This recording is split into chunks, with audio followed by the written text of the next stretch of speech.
Terkait revisi Undang-Undang TNI, diketahui bahwa dalam revisi Undang-Undang Nomor 34 Tahun 2004 tentang TNI ini memberikan tugas baru untuk TNI dalam menangani ancaman cyber melalui operasi militer selain perang, di mana hal tersebut termuat pada pasal 7 ayat 2 tentang tugas pokok TNI yang dilakukan dengan operasi militer selain perang dalam draft revisi Undang-Undang TNI baru yang diterima.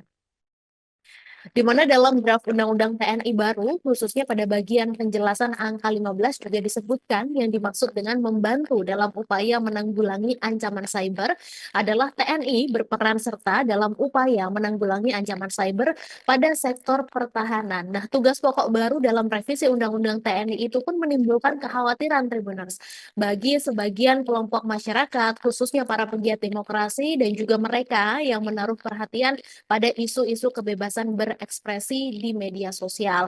Dan kekhawatiran itu juga menjadi alasan mereka menolak revisi Undang-Undang TNI.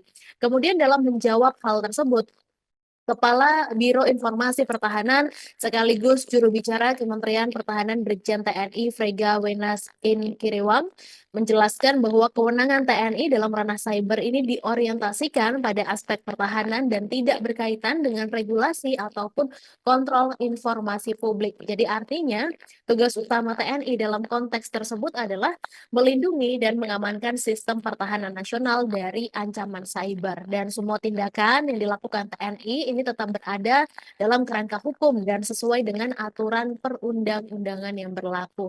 Kemudian dia juga menjelaskan dimasukkannya tugas penanggulangan ancaman cyber dalam OMSP pada revisi Undang-Undang TNI adalah sebagai respons terhadap perkembangan teknologi dan dinamika ancaman global. Jadi TNI ini ditugaskan untuk berperan dalam menghadapi serangan cyber yang dapat mengancam pertahanan negara, baik dalam aspek keamanan nasional maupun operasional militer. Dan hal ini juga bertujuan untuk melindungi infrastruktur vital pertahanan serta mendukung stabilitas keamanan nasional termasuk dalam konteks digital.